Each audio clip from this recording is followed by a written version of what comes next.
സത്യം തുറന്നു പറയാം, വിഷം അടിക്കാതെ ഒരു സാധനം ഉണ്ടാകുകയില്ല. ശരിയല്ലേ?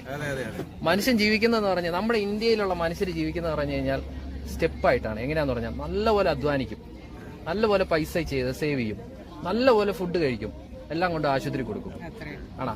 കഷ്ടപ്പെടും, നല്ല പൈസ സേവ് ചെയ്ത് വെക്കും, പിന്നീട് തന്നെ ആ പൈസ നല്ല ഫുഡ് കഴിക്കും, ആവശ്യത്തിന് കഴിക്കും, എന്നിട്ട് കൊണ്ടുപോയി മൊത്തം കൊണ്ടുപോയി ആശുപത്രിക്ക് ഇടും. അതെ ചേട്ടന്റെ പ്രത്യേകം. ഒന്നുകൂടെ പറഞ്ഞോ.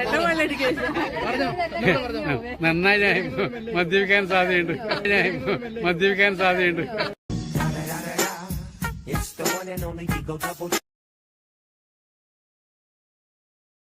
അടുത്തുള്ള ഒരാൾ ഡോക്ടറായി കഴിഞ്ഞപ്പോൾ അടുത്തുള്ള ആളുടെ മോൻ ഡോക്ടറായ നമ്മളെന്ത് പറയും? നമ്മുടെ മോനെ ഡോക്ടറാക്കാൻ ശ്രമിക്കും. അല്ലാതെ നമ്മൾ ചിന്തിച്ച് നമ്മളെ മോനെ അല്ലെ മക്കളെ എന്താക്കണം നമ്മൾ ഒരിക്കലും.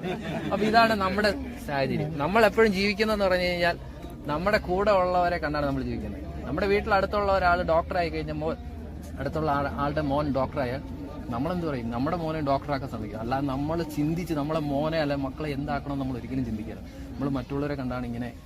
വിഷമൊന്നും വലിയ കാര്യമൊന്നും അല്ല. ഇതുകൊണ്ടോട്ട് ശരിക്കും നല്ല ചൂടുവെള്ളത്തിന്റെ അകത്ത്, ചെറിയ ചൂടുവെള്ളത്തിന്റെ അകത്ത് മഞ്ഞപ്പൊടിയും ഉപ്പും ഇട്ട് കഴിയാൻ മതി.